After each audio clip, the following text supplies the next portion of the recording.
I'm walking down the street. I do want to say to Doni and many of you in this room that over a very long career in this city, all of you have helped me and my colleagues tell the truth and to try to tell.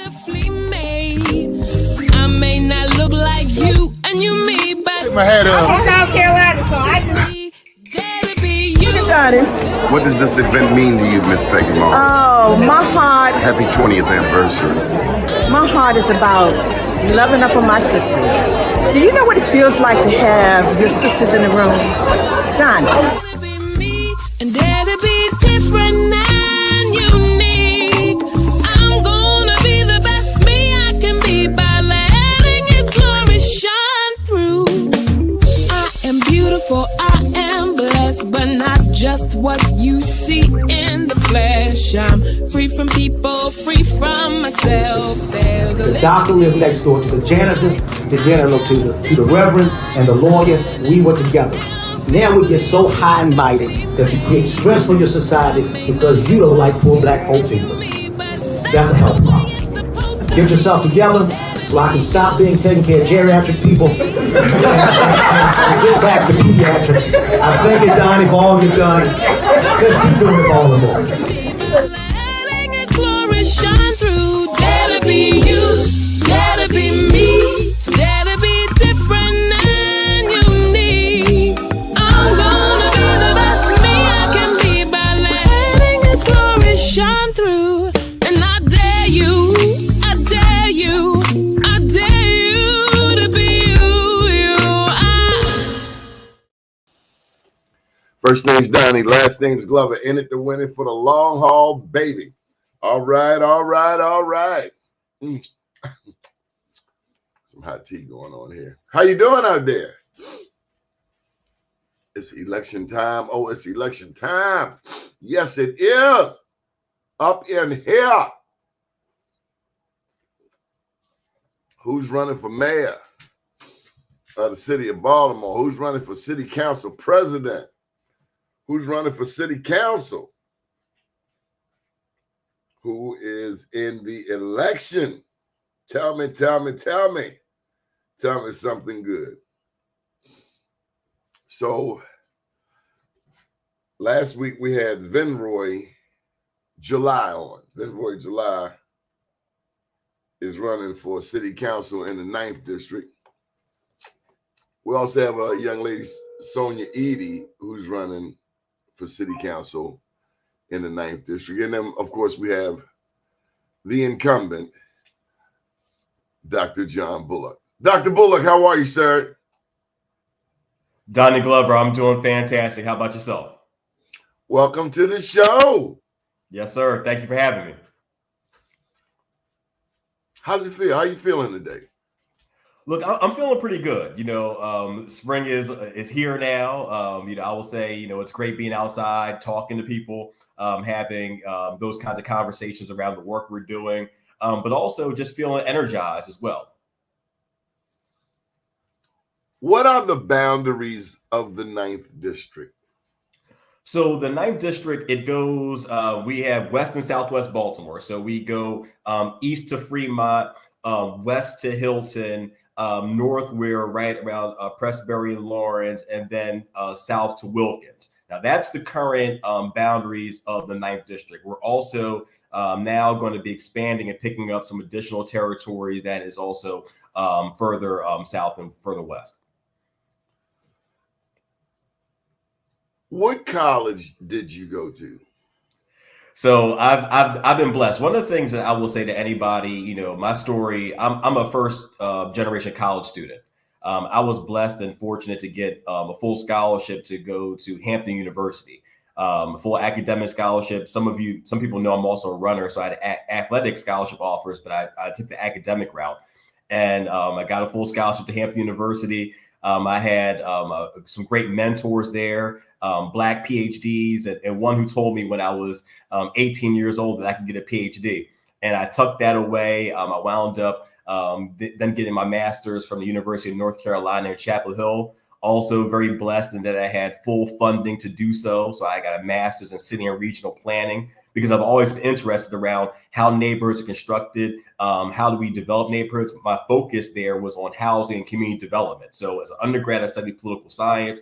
In my master's program, I studied housing and community development and economic development and trying to learn how to push our neighborhoods forward.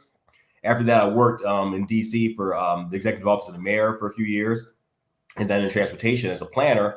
And then I wound up getting my doctorate from the University of Maryland at College Park. Again, blessed to have, a full funding, had a research assistantship. And so I'm a story of what's possible in terms of education, right? I mean, that, you can, have parents who, want the best for you, teachers and coaches and mentors who want the best for you.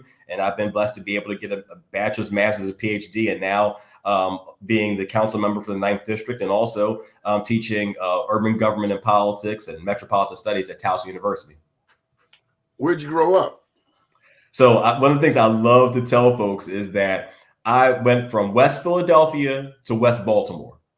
And quite frankly, the way that, I, look at this neighborhood that I live in now, really, it reminded me so much of where I grew up. What I would tell you is that, I had family and friends who struggled with addiction, unemployment, incarceration. And I was always wondering why my neighborhood looked the way that it did.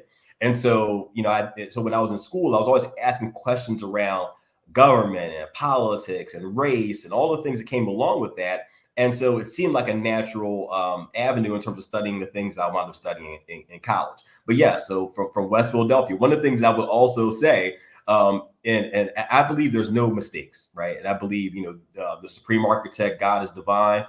I actually grew up in West Philadelphia and off of Baltimore Avenue in West Philadelphia. Wow. And here I am now in West Baltimore. And been here 19 years, almost 20.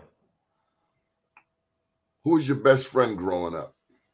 I love these questions. This is great. Actually, you know what's so funny? One of my best friends later on became my fraternity brother. I'm a member of Alpha Phi Alpha. So my best friend in elementary school and in high school was a guy named Dwayne Davis. He wound up becoming an engineer as well, went to Temple University. We ran track against each other in high school. He's still a runner. Actually, it's funny. He came down, this was around 5-6 years ago. We ran the Baltimore 10-miler together. And so for me, we played basketball together as young people, ran, walking through the streets and dealing with some of the challenges of growing up in our neighborhood. So I've had the opportunity to really, see what things look like on the ground, and also still maintain relationships and connections with folks who are doing some really great work. So I encourage folks to look into different career paths. Even though I chose, political science and city planning, he chose engineering and technology. There are so many pathways for our young people to get engaged with and to be involved in. When you think of Baltimore, in East Baltimore, there's one Behemoth. Is that how you pronounce it? Behemoth? Or Behemoth? Yeah. Behemoth. Uh-huh. The Behemoth in East Baltimore is Johns Hopkins. As a matter of fact, when my grandma, this was back in 1950, I'll never forget the story told to me. My grandma said, and this was a story from my dad's sister-in-law. She's gone now, but she said, Granny said in 1950, don't go to Johns Hopkins Hospital. Now you can relax. We're not talking about Johns Hopkins. That's the Behemoth in East Baltimore. Over there in your district, there's a different Behemoth, the University of Maryland. Right. What is the tension between University of Maryland and the black people just up the block, like in Poe Homes? What's the beef? It is such an interesting question, and I'm glad you asked it. So one, I'll just say in disclosure, so I have two sons. They were both born at the University of Maryland Medical Center. My daughter was born there. And it's funny, I was born in the hospital, University of Pennsylvania. So I can look at what happens with universities in neighborhoods, whether it be West Philadelphia or West Baltimore. But let's focus on the University of Maryland. One of the things that's a reality we have to really face is how race has played out in the city, but also geographic boundaries. So historically, the University of Maryland didn't look any further west than Martin Luther King Boulevard. And we know that historically, if you look around the country, MLK, Boulevard, Street, what have you, has always been one of these demarcation lines from a racial perspective.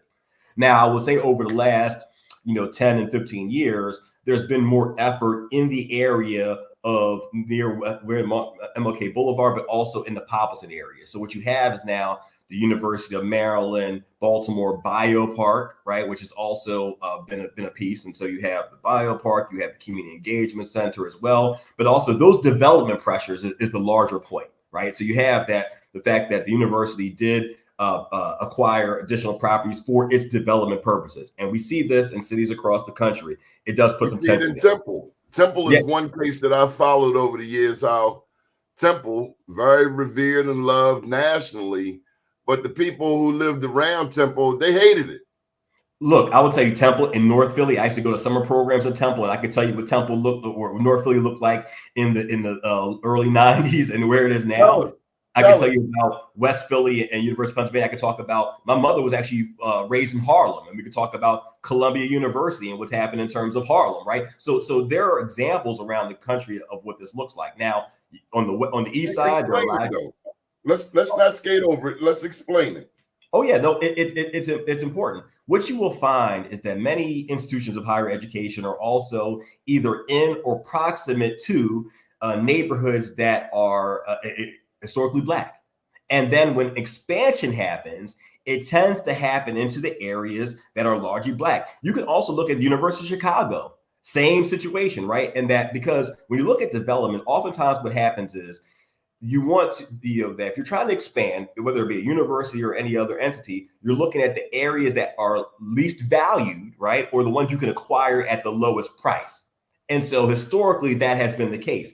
Not only to mention that, over time, and we're talking about the 50s, 60s, urban renewal was also a policy that was utilized around the country, right? And so again, some of these areas that had been either defined as blighted or slums or what have you, and using the power of eminent domain to acquire properties. So there's also that. And so not only in the midst of that, you also have, again, an institution that is large. You have public housing, which is also in the midst of it. And then you also have some legacy homeowners and renters in the area. So it's an interesting mix of young professionals who've come in and who've also raised the prices of rent and housing in the area, that kind of tension, right? Where some have been then pushed out economically. We have also what happened in terms of a development project, right? That is still ongoing. And I mentioned eminent domain, and that was a policy that was used, right? Which also then moved people out of the area.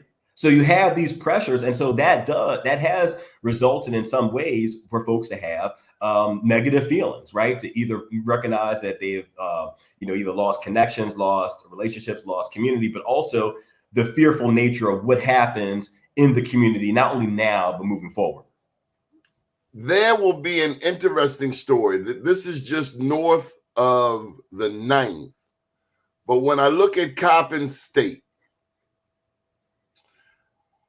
when I look at the properties below North Avenue, Coppin has now expanded from Baker Street all the way up to Gwynns Falls. So 4 blocks below North Avenue is Baker Street. I can tell you that in between Baker and North Avenue,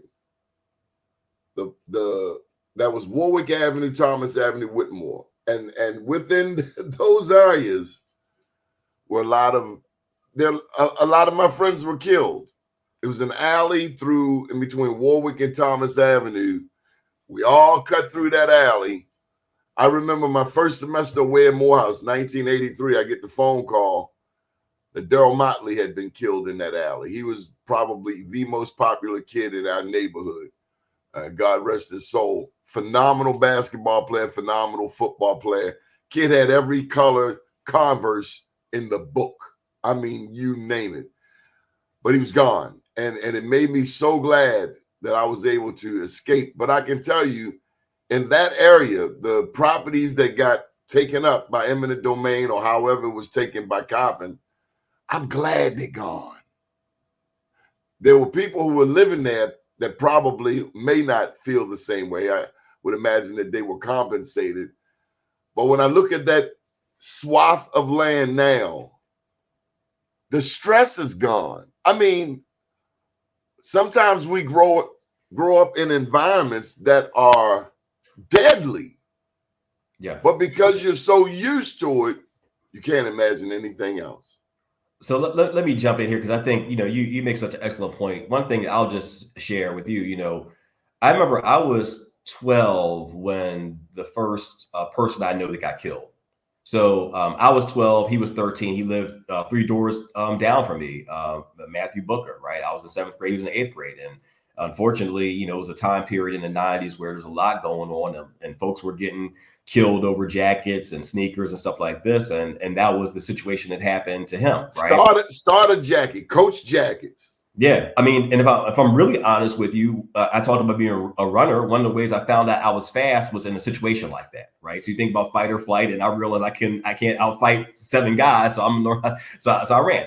But one of the things that I'll also say, since you mentioned, Coppin State and that footprint, one of the roles I've also had over the years has been as the president of the Coppin Heights Community Development Corporation, right? And so when you start looking at this area of Coppin Heights and what it means in terms of development, yes, you can talk about the university, but what about the houses around it? And I say this as an educator, but also as a father. When I think about sending my young person or my young boys to school, I want them to be in an environment that's safe. I want them to be in an environment that's flourishing. And for the university to actually be successful, that North Avenue is really the gateway to the university. And it's also a gateway in our city. So I hear you exactly, right? There are some things that are unhealthy that folks have become accustomed to, right? And I say, self-included in terms of some of the unfortunate things we see around us, right? But blight and vacancy and dumping does not have to be the way. But there's also a way to do development without displacement, right? So again, if we're talking about properties that have been vacant for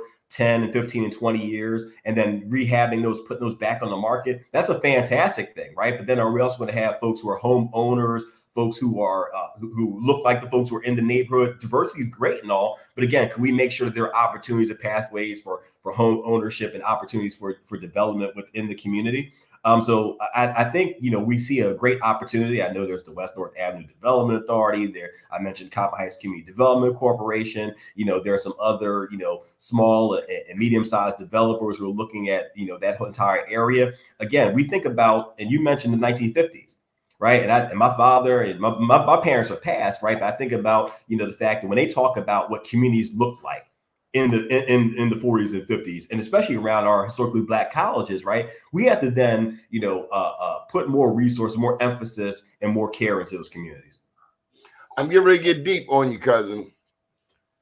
Can we convince an upwardly mobile, educated Black woman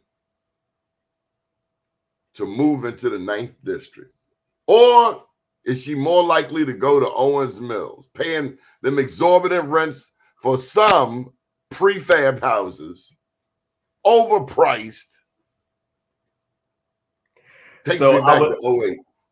It's a great question, and it's a real question, to be honest with you, right? So oftentimes it seems like the city and our district is in a battle as it relates to attracting and retaining those residents. And as you mentioned, educated single Black woman. I will give you an example. I was knocking on doors yesterday and knocked on the door of a woman, and I won't tell her name, but I'll just say I knocked on the door. She's 40 years old. She's a Black woman, educated. She comes to the door. She's wearing a Hillman College sweatshirt. And for those of you familiar, with the different world, Hillman is the fictional Black college representative. But I tell everyone that Hillman is really based upon Hampton University, my alma mater, again, HBCU in Virginia. I thought it was Spelman.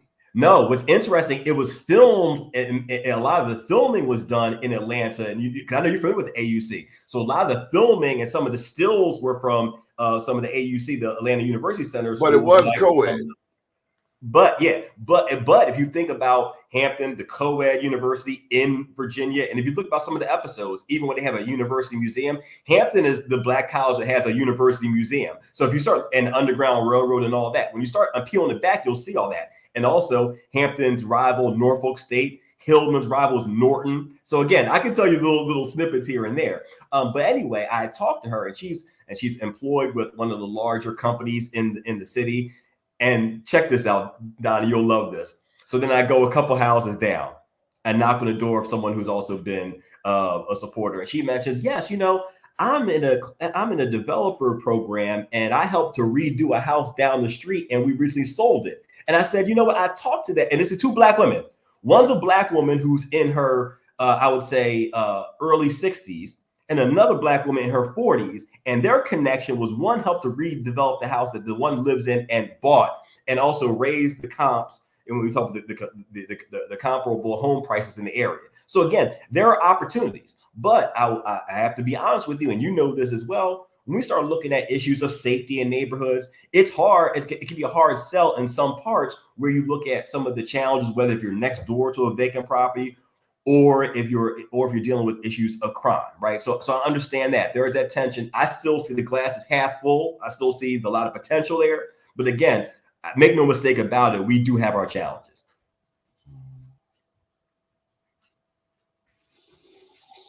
Tell me about development in the 9th district. Well, so I will look at it. That was your major, right? That was your major housing, economic development. So I can tell you this: it's mixed. You can see things in different parts, right? So, for instance, one of the pieces, and I know we'll get back to this, is the number of vacant properties we have. Some of the vacant properties are residential, and I would tell you that the vast majority of those vacant properties are privately owned, right? And so there are certain challenges the city has in terms of dealing with that. That's one piece of it. The other side is that we also have vacant commercial structures and also vacant former schools, and I know you're aware of some of those as well. Those are all opportunities potentially for development, right?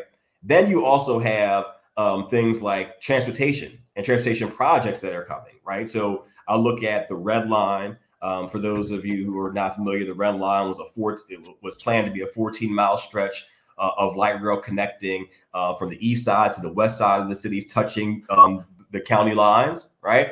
And as a city planner, as a transportation planner, that was something I was engaged in back in 2010 and 2011, prior to even running for office, right?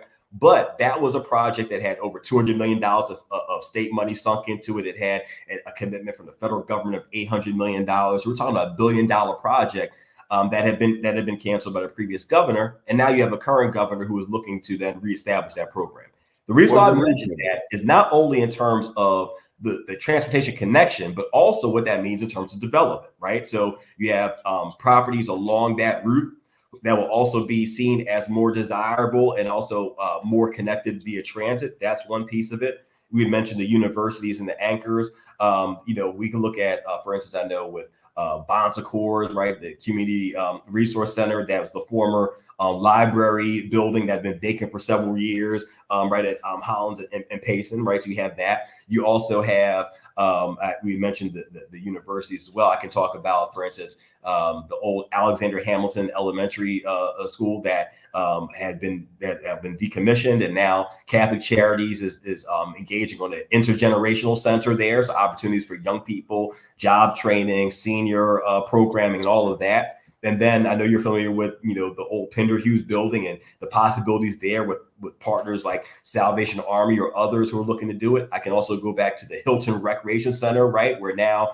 that's near Green Street Academy. And what we've been able to do is have a partnership between the Boys and Girls Club and the Baltimore Ravens to redo that, completely renovate that rec center and make it a place that young people and neighborhoods can really thrive, right? So there are different things that are happening, but again, there's so much more that definitely needs to be done. And then again, as we talk about those who are looking at housing, whether it be a whole block strategy and redeveloping some areas like on Mount Street and others, or if you're talking about those who are doing the individual property acquisitions and renovations. So again, it's a mixed bag of all the different types of pieces that are happening. But again, it's important not only to develop the properties, but also develop the communities within them. And that's also part of the one of the things that has to be prominent and upfront.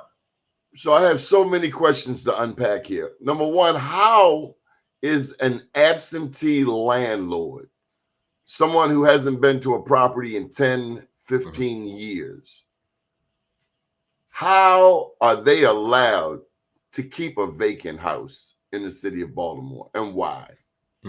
I'll give you an example of one, and I'm thinking about part of the area that we cover in terms of think about Lafayette Square, and then also you're thinking about how there's going to be some movement and some of our district touching parts of Upton. So I know of a development project. I won't get into all the details of it. Where I might as well I get into it. So if you look at for instance the Perry Mitchell House, right, and you think about the redevelopment there are properties that are on that block that have been in disrepair for a number of years. And what happens though is that as long as the property owner, even if they're absentee and even if the property is in disrepair, if they're paying the taxes on it, right, then they still are able to maintain not only the ownership of it, but and if they're also paying for any code violations or abating them, then there is not much the city can do due to their private property rights, right? So again, the city can't just then go and take it. However, there are some additional tools that the city is now able to utilize that can be helpful. So one is this policy referred to as in rem foreclosure. Essentially, when you get to the point where not only the taxes but any of the fines also exceed the value of the property, then the city can then reclaim ownership of it and then dispose of the property to someone who actually wants to do something with it. I know receivership is a program that existed for quite some time. The challenge in many of our neighborhoods is one, yes, getting in contact with a property owner, making sure they do something with it. But in some of our areas, the market, if you will, is not as strong, meaning that even if the property is vacant, there isn't another individual or entity who's interested in developing that property because it may be on a block of other vacants. It may not be seen as one of the focal points, or maybe on a side street or something like that. So oftentimes it gets neglected. And as you know, with vacant properties, especially with out of state or out of town land owners, right, you have the complaints, the dumping, the trash, the structural issues, the water damages affecting other properties. And then it also challenges the other properties in terms of being able to get insurance, being able to have structural stability with their properties. But again, we have, put it this way, I'll give you the sheer number of the 13,000 or so vacant properties we have. Over 75% of those are privately owned. And then I will say over those 13,000 vacant properties, fully 1/3 of those properties are in the 9th district, because we look at what's happened over the years. And so we have so many of those challenges to deal with. And the other point that I would say, because I think we have to also own some of this, there is, yes, the people who have snapped up properties for development purposes. What has also happened is that individuals have said, look, we know that Baltimore is going to be a place that people are looking at. So let's just snap up some properties. And once the market turns, we'll develop them. But until then, we'll sit on those properties.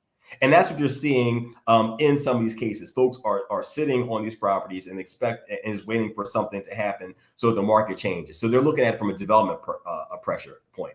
The other point that I would also mention, and I'm encouraging all of us, and I say us included, to make sure our families have wills and have clear title with these properties. Because what also happens is, say, we have, Big Mama owned the house, Big Mama dies, and now you have 3 and 4 children, and there's no clear title to who owns the property. And so since no one has clear title to it, no one's paying the taxes on it or taking care of the property, it falls in disrepair, falls in the tax sale. There are things like that also happen. We need to make sure that our folks are maintaining these properties. I think about this house and thinking about what happens, with my son and making sure that he has opportunity to move this on, and my other son making sure he has the opportunity, to take ownership of these properties. Because again, there are folks who are looking at this surely from a dollars and cents point of view and not from a neighborhood point of view. And both are important.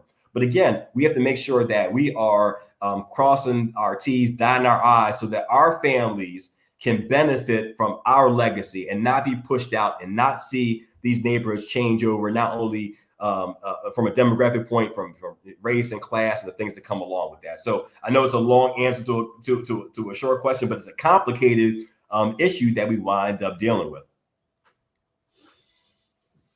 Are you telling me that there's nothing that can be done about the vacants with absentee landlords? Are you telling me that there's no legislation that can be put forth, maybe as has been done in Brooklyn or Harlem or DC. Are you telling me we're handcuffed by absentee landlords? There's nothing? Well, we're not handcuffed, and I wouldn't say there's nothing, but there are challenges. I will tell you this: one of the first bills that I attempted to introduce when I got on the council was looking at the taxing structures for the vacant properties. Right? Do we tax them at a higher level? Right? And that was something that I was like, maybe we can do that because I know they've done that in DC. Right? Now you mentioned, and I can talk about Brooklyn. My sister was born in Brooklyn. Both my parents were Army veterans, right? My mother's a disabled veteran. My father was a veteran. And they met in the Army, and then my mother's from New York, my father's from Philly, and they wound up, moving down to Philadelphia, and that's obviously where I was born, right? But the challenge we had with Baltimore and that type of policy is that the housing market at that point was different than DC's, right? So, for instance, in DC. In the last, and I was in DC, I left there in 2005, right? What was happening also is that if you had a vacant property, right, there was a hot market and you were able to then either sell, develop, and get the return on that investment. Some of these, again, the absentee landowners are in a market where they're not going to see that immediate return on investment. There is that. The other part too is also not only, yes, there are the vast majority of properties are privately owned, but think about the city-owned properties.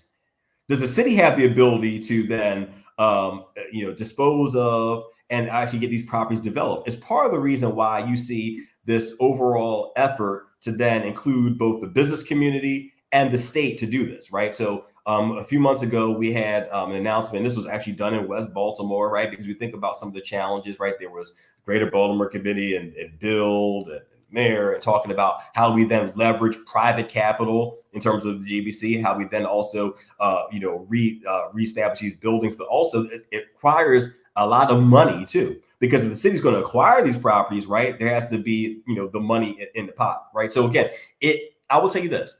We went from a population, as many folks know, of 950,000 to now right around, 565,000, right? And those 300,000 people didn't take their houses with them, right? And so now we have properties that in some cases have been vacant for decades that are also structurally unsound, which are going to require hundreds of thousands of dollars to renovate. You also now have the city's fixed pricing structure for vacant properties, trying to get them in the hands of individuals and developers to actually do something with it. But the point, I think that the most critical thing we can look at really is how we can get those properties in the hands of those who could do something with it. You mentioned, Brooklyn and New York City, right? The development pressures are high there, right? You can look at those brownstones and think about the prices they were years ago. Our market has not flipped to the same extent of New York, Philadelphia, and DC, but it's the next thing coming, right? I mean, we're the next. I don't know. Now you say it's the next thing coming. I take issue with that. I've been hearing that for 30 years. Mm-hmm. Yeah, no, I'll tell you this. The reason why I say it is that folks are getting priced out of other markets. What you're finding, and I look at who these folks are who are also looking at properties. You're seeing a lot of folks out of New York, New Jersey, who are then trying to invest in properties. You have a lot of folks from DC who are looking to invest in properties because the price point, they're being priced out of those markets. And the only market that is semi-affordable now is Baltimore. So now whether it develops at the same rate as these other cities, I hear you on that point, right? Because again, a lot of folks have been saying, I remember, I will give you this example. I remember when Baltimore and Live Baltimore is one of the arms that markets the city, right? And I remember when I was living in DC, and I remember seeing these, they had advertisements on the Metro, and I remember it was Baltimore, get in on it. And that was 20 years ago, right? Where you had the city marketing itself in other jurisdictions. Again, there's been some fruit born from that, but again, still not as much, because to your earliest point, Doni, I'll say this. The outward migration we see in cities, in this city, has largely been Black middle-class folks, especially with those with school-age children. So I hear you with that, right? So even though we may be attracting and bringing in new residents, we're still at a net loss because we're also losing some of those legacy folks, or we have been losing some of those legacy folks for some of the reasons you've already mentioned. The reason that we have not discussed is redlining. Mm-hmm. 1910, the mayor was J. Barry Mahul. He is known as the father of segregation. Roland Park, the first suburban garden community, came online, and those good white folk did not want black people to be able to move into their district. That was 1910. J. Barry Mahul, the mayor, introduced an ordinance. And for those from Baltimore listening, that's how we got a McMecken Street, because there was a black attorney named George McMecken. He hung out around Druid Hill Avenue, and he had a brother-in-law named Ashby Hawkins. Yes, indeed. Both were attorneys, and they were both a nemesis, a collective nemesis against J. Barry Mahul. They were civil rights attorneys, and they dug in his hind parts like white on rice. The saddest part of this story is that just a year and a half ago, Hose Heights, a black community adjacent to Roland Park, these people, a historic black community founded by Grandison Ho, some people put up a barrier stopping these people from accessing Roland Avenue. So you think that racism and segregation and that mindset of the losing Confederate Army, you think that would just dissipate, disappear, but it's still here. And so my question to you is, what impact has the ignorance of racism disaffected Baltimore's ability to heal and grow? So, Donnie Glover, as usual, you were on point. I will say this. One of the things that I mentioned teaching at Towson, literally, we were talking about this in class last week. One of the books that I utilize for my classes in urban government and politics is Not in My Neighborhood. And the subtitle is How Bigotry Shaped a Great American City, right? So that's part of the answer to your question, how bigotry shaped a great American city, right? And so we do know, going back to that segregation ordinance that was passed by the city council in 1910. And one of the things interesting that I'm glad you mentioned W. Ashby Hawkins, because he's also part of that Niagara movement. And what a lot of people don't realize in terms of, that movement is that's also the precursor to the NAACP. And I can talk about, W.B. Du Bois, one of our fraternity brothers of Alpha Phi Alpha, and think about the role that, who lived in Baltimore at one point. Oh, yes. And I think about his work in terms of the Philadelphia Negro. We look at, folks like Thurgood Marshall. And the reality, I will also say, right, Baltimore and by extension, Maryland is a very conflicted place. Is it a northern state or a southern state? Northern city and southern city, right? Had Confederate sympathizers, but also was part of the Union by force, right? We have this schizophrenia as it relates to race, and it has shaped many of our neighborhoods. I tell folks, this house that I live in right now, built in 1927, had a restrictive covenant on it, right? Restrictive covenant saying this house may not be leased, sold, conveyed to, occupied by a Negro, right? And we look at how these neighbors changed. This one changed from all white to all black, right? The whole history of redlining, block busting, white flight, panic peddling, all those things have happened to shape Baltimore neighborhoods. I remember I still talk to my neighbors, talk about how they were the first Black person that lived here, whether they're talking about the Black folks who crossed Fulton Avenue or folks on Pennsylvania Avenue, and talking about that whole historical legacy, right? That you had not only your teachers, dentists, lawyers, doctors, everyone who was in this community. So I say this as HBCU person, as a person who looks at all these issues in terms of our communities. And not only we look at, I had mentioned the red line and redlining, the highway to nowhere, right? Which bisected, part of our district, the Franklin and Mulberry corridor that have been affected by that highway. There are so many ugly things. And I will tell you this, not only that highway, it cut across our district, but before it cut through the harbor and before it cut through other areas that were not predominantly Black, right? So we do have this whole history in terms of redlining and access. And you look at places like Roland Park, you can go back to the whole mapping of our city. And even now, you can see differences in life expectancy. And I'm not just talking about life expectancy as it relates to things like gun violence and addiction, but also we're talking about, just the proximity to toxins. We look at the lack of access in terms of fresh fruits and vegetables in grocery stores. And all of that is also the legacy of redlining. Those health disparities we see, those are also that legacy of redlining. So again, all of that works together. And I'm looking at this Roller Parks Wayburn Service to Harlem Markets. Oh, this your girl. She just tuning in. Nicole Orr. Oh yeah, and I'm glad that she mentioned it. I will say this: one of the things that folks have mentioned, and Donna, you had mentioned Poe homes earlier. One of the things that we recognize is that even though we have some historic areas in Baltimore, particularly the Highlands Market area, one of the oldest parts of the city. Highlands Market actually one of the oldest operating public market in the city.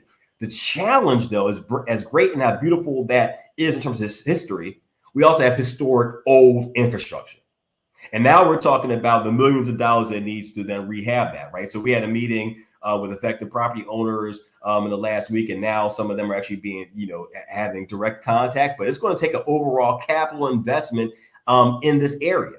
And one of the things you also see is that it's going to be tens of millions of dollars at least. Because University of Maryland spent a ton of money on something underground utility related, water or something. I know that they've had some investments over the years. I know some of the other larger developers had investments over the years. Even some of the larger nonprofits have also done some of that. But again, it's not sufficient in terms of what has to happen in terms of the overall water mains and valves. And, because again, you look at water main breaks we've had over the years in this area and in others. So it's a fiscal issue. But also one of the things I'll mention is those properties in Roland Park and in those areas, those are also newer construction too. But the point is, and you're right, historically, areas of higher income and that were predominantly white have had more attention and more investment over the years. And now we have to continue to fight this battle in terms of investment and attention in our communities, and the same ones that have also been challenged over time. So again, these are some of this is part of the legacy that we deal with, because we can recognize that some of these investments could have been made decades ago and they weren't, and now we're living with some of the consequences of that. They weren't made simply because of race. Not going to argue that point, because again, history bears that out. we all suffer it, and that's my challenge. I'm not sure if Antero Patella says this and not in my backyard in this book, NIMBY, well noted.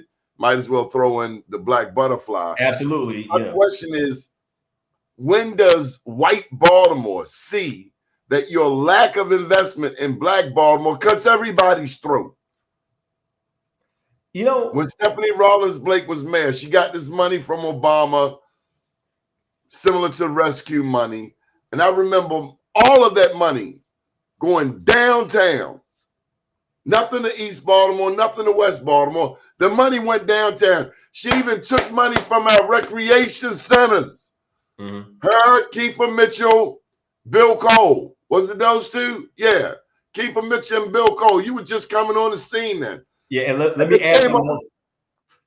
I don't mean to rub the sore even more raw, but let me give you this. Remember the Baltimore Grand Prix?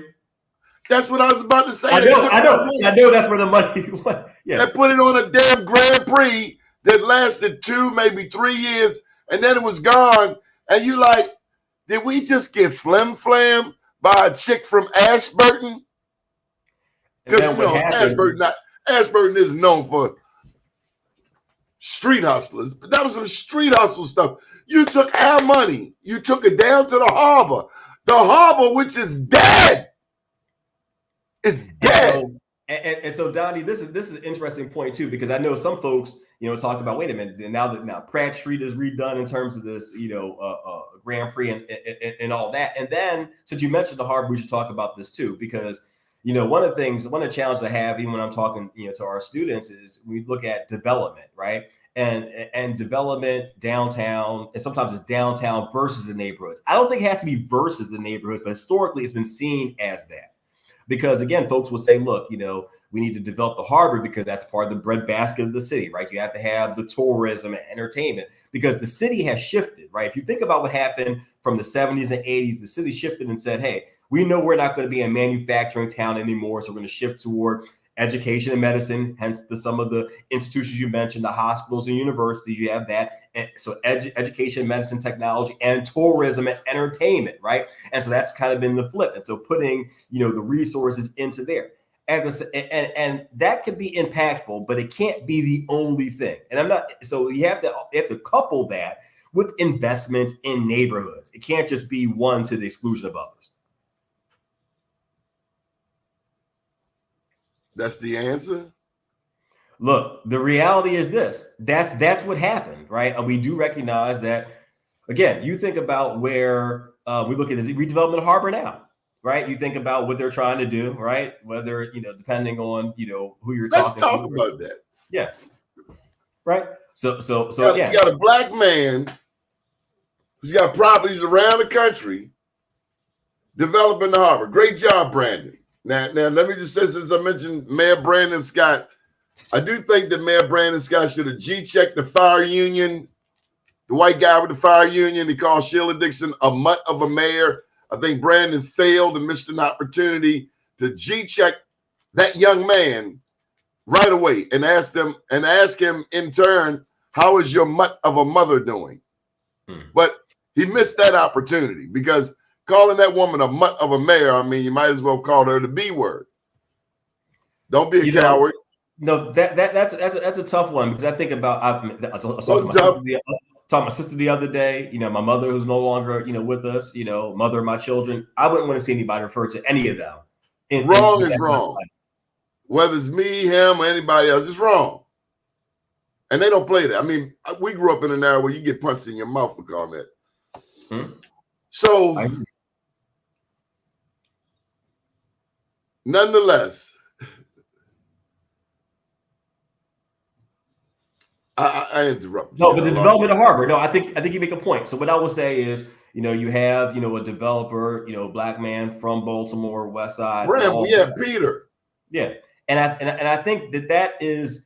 I've seen one. I'll say I just think that developer. I think it's the right time and the right person. I'm glad to see that. What I will These white people are leaning on him simply because he's black. That's the only thing I can see. They ain't said a damn thing. That harbor ain't had no damn attention in 20 years. Ain't nobody said SHIT, sugar, honey, iced tea. Nobody said a damn word. Soon as a black man go down there, you'd have messed this damn thing up like George W. Bush. Then they bring in Obama to clean up your mess. Oh, go sit down and have a damn seat. You want something to complain about? Come up here to North Avenue. Let me show you Penn North, son. Exactly. So look, here's the deal, and I'll try to be as fair as possible with it. The reality is, I've seen the plans, right, and a lot of people have seen the plans, and I'm like, this actually looks good, right? The other part of it, and to your point, that the harbor has not been the active center it once was. Right, you have all the business, ghost town, right? A lot of the businesses that were chain businesses, might I add, a lot of them have gone. So the idea overpriced chain. And so now if we think about, okay, what does a reimagining look like? And I will tell you this, it was interesting to look at the testimony. So you're in council chambers, you hear the testimony, and a lot of us are looking around, you're thinking about who's testifying against it and what their perspectives are. And I guess that there's a racial dynamic, there was an age dynamic, and also just an attachment to the old versus what's the new. Now, again, I'm all about, our historical legacy in the city, right? We have to respect, what came before us, but at the same time, we have to think about what are the possibilities for the future. And so a lot of folks are talking about, wait a minute, he's talking about residential downtown. Yes, because, and you mentioned New York City earlier, a lot of the cities are recognizing that in order for the city to actually remain viable, even in downtown areas, the residential piece is part of it. Residential residential drives retail. So if you want to have a people who are going to shop, who are going to patronize businesses, having that market already down there, and also talking about more eyes on the street and all that. So people come up, when people want to block something, they come up with all kinds of excuses. Oh, the heights are too high. Oh, it's too many people on the street. Oh, the parking. People will come up with all kinds of reasons, but the reality is that we're talking about the future of Baltimore City. We have to reimagine it, and I think that's part of it. Save the best for last. What's up with these damn bike lanes, bro? So I'll say this. We don't want these little flex posts. You can damn near wreck your car in those narrow situations where the damn flex post is damn near in the middle of the damn street. And all you're trying to do is make a damn right turn. I mean, look at the way they did Mount Royal right there as you're getting ready to get on 83. If you didn't pay attention, you would have wrecked your car because they put up a curb all of a sudden out of nowhere, right down Mount Royal. Maybe the white people got a memo. I didn't get a memo. I damn near ended up inside that damn tall glass building that Eddie Brown and them paid for. But I'm just saying, when Artscape came, they shut that joint down. I mean, damn, you would have thought the Ku Klux Klan were having their annual rally. The way they shut North Avenue down, traffic was backed up from North and 83 all the way back to North and Fulton. And some damn idiot at planning thinks that we need a single damn lane of traffic. It's utterly ridiculous. Last point. Coming back from Morgan, did a 7 a.m. show at WEAA. Got back, thought I was going to get back not long after 8 o'clock a.m.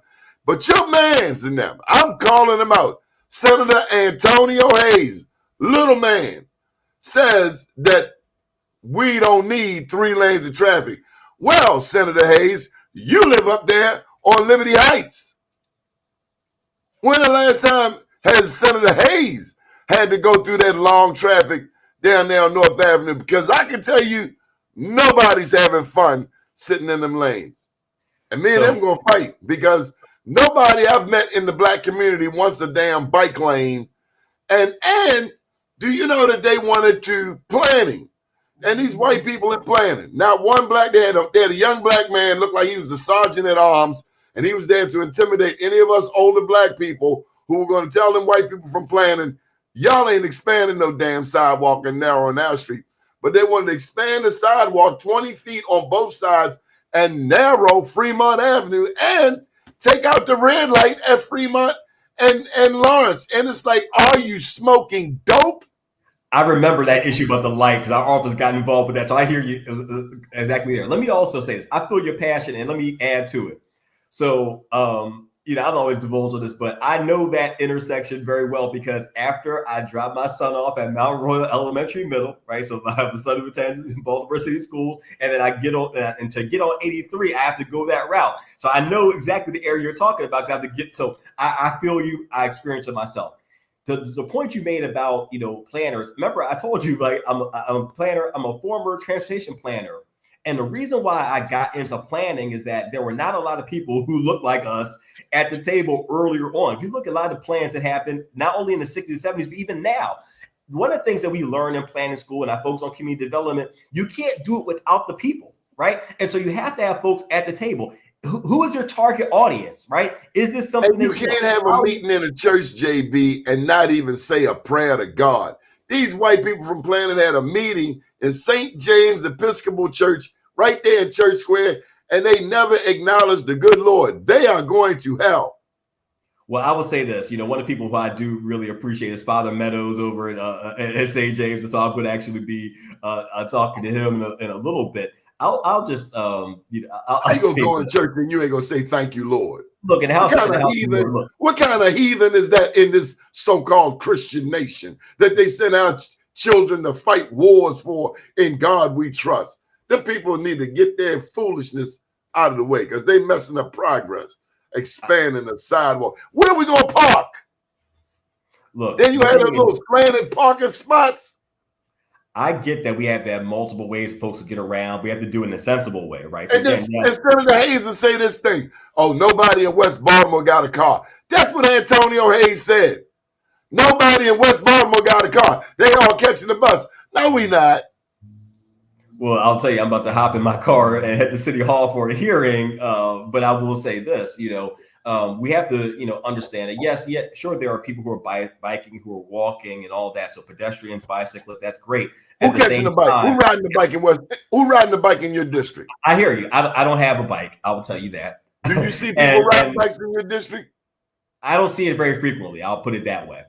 I don't see not I don't enough see to it have a damn flex post in the middle of the street and you wreck your damn car because of single lane traffic. It's utterly. Where did they get this idea from? Dude, I'm trying to go cross town.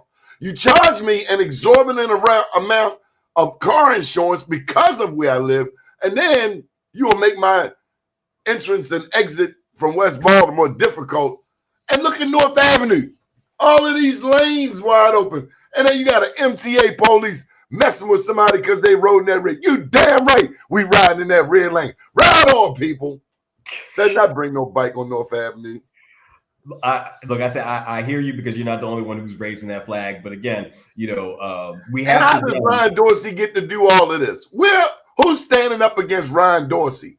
Does he have kids? Does he have kids? Because I bet he wouldn't put no kid on his bike. So I've seen people do that. I wouldn't do it. I wouldn't put my damn kid. Have you seen these drivers? I will say this. I know that I won't put it all on Councilman Dorsey, but he has been the champion, if you will, for bike lane. He's a bicyclist, and so that's something that's very. He ain't got no kids. He ain't got no family because ain't nobody putting their kids on a bike or their mother. They got to go pick up their mother from the nursing home or something. I'd be afraid to do so because I don't find it to be as safe. And I think that's part of the challenge we deal with. Folks will say, well, look, we need to have infrastructure in terms of safety for people to bicycle. But again, when you do that, you have to include the communities, right? Again, is this something the community desires? How's the community going to work with this? And again, you can't push things on community. So again, I appreciate your candor, your passion, because I know you love the city, you care about it, but also you're covering the issues. And I'll just give you kudos about the news before the news because you've always been that guy. Flattery will get you everything. You know anything about Druid Park Drive? Like when we're going to get our damn reservoir back? Because some of us just want to run around the damn reservoir. They got that 3 and down to 1 lane traffic. It's just that was a big part of my running route. I used to do that 1.5 mile loop. I would do that, and then I would go back to the back hill. How long does it take for them to finish? It's my understanding, and I know it's right outside of our district, but my understanding it'll be within the next year or two that should be done. But yeah, they're waiting on us to die. They're waiting on us to die to let Black people finally see some progress. Look, we can't wait that long, and we're not going to wait that long. But again, I appreciate you, giving the opportunity and just having this kind of conversation. Just thank you for it, and just keeping us all on our toes. All right, we got 3 more minutes. I got to ask you about the state of public education. You mentioned education, something you said, but Sandra Lisa, she's making $400,000 a year. Do we keep her or let her go? A lot of us say it's time for her to go. Sayonara, senora. I've heard it in both ways, right? But I've heard a lot of folks that are not pleased with what's going on in our schools. Just like I was saying, for any person, I don't think you could put it at the feet or at the hands of one individual. At the same time, I get some of the concern, as I've heard from principals, from teachers who have not felt, heard. Like I said, I have great respect for Dr. Santalisa in terms of the conversation we had, but at the same time, the product may not be what people want. The other part that I would say, and this is why, I'm getting at, I say as an educator, as a father, right? There are certain things I'm responsible for, right? Making sure that my, that my young her kid don't go to Baltimore City public schools, do they? I know at one point they did, and I don't know where they are now. I know she has daughters, and I don't know what age bracket they're in. But again, people have the choice in terms of education. But I will say this: as an educator, as an educator and a father, it's my job to make sure my young men are fed and they have sleep and they're ready to get to school and they have the books at home and I'm helping them through their homework. And I recognize that I am very privileged, right? So yes, I'm a first generation college student, but I have a PhD. My son's mother has a master's degree, right? So they get help with their homework at home. They have people who are looking over their shoulder and making sure they're doing the right thing. Not every family is in that position, and not every student has that support system at home. So young people who come to school, whether they have dealt with violence or crime in their neighborhood or in their home, or dealing with assault on the way to school, or dealing with being hungry, those are young people that our teachers are dealing with, right? And so again, the challenges that are outside the classroom, I feel those, and then inside the classroom, what are we dealing with? And I would also say, even though COVID is several years ago, we're still dealing with the aftermath. I look at my sons and I think about some of the things they didn't get during that time period, and the catch up that we're doing. And so I understand that there may need to be some shakeup. And I'll say this, and I'll be fair about this as well. As a sports fan, one of the things we see oftentimes is that, a new coach can be hired, right? That, maybe we have to go in a different direction. Maybe it isn't that the coach is terrible, but maybe we have to go in a different direction. And so I understand that, right? So if you're talking about the CEO, if you're talking about, the head coach, if you will, then maybe there has to be a decision being made. And I know that's top of the mind for some people. We need some new recreation centers. Seems to me that the city of Baltimore, you take the map where all of these murders and shootings are happening and give them places a brand new recreation center. Cherry Hill is nice, K Hill is nice, but I'm talking about 24th and Greenmount. I'm talking about John E. Howard. I'm talking about Lillian Jones. They took our recreation center.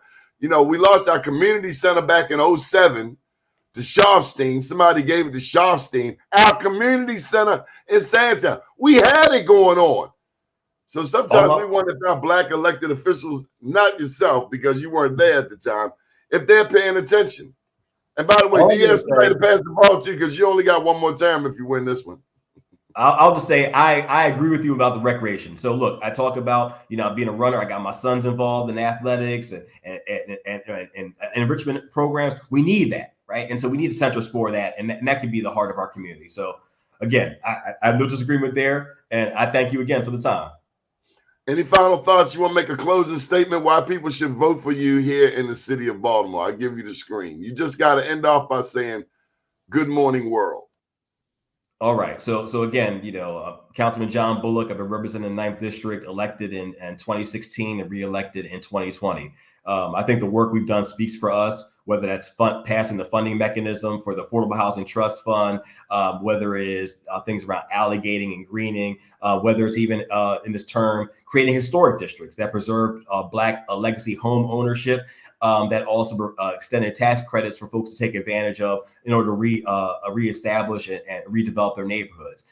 You know, I'm someone who's been in the trenches. I'm fortunate to have the support of some of our progressive organizations, some of our working class families. Again, I mentioned as being someone who is, you know, from the working class, who's also had the opportunity to do quite well for himself and his family, but also things I want for my family, I want for your families. And so, again, as we gear up and get ready for, you know, May 14th, again, take advantage of the opportunity. I'll be seeing you out there. And again, this is, you know, just the future of our city, not only in West and Southwest Baltimore, but the future of Baltimore as a whole. So again, I tell you to go out and vote. Again, Councilman John Bullock, you can find me on Facebook at Councilman John Bullock, Twitter at Doc Bullock, and also Instagram at Doc Bullock. And I'll just say good morning, world, and God bless you.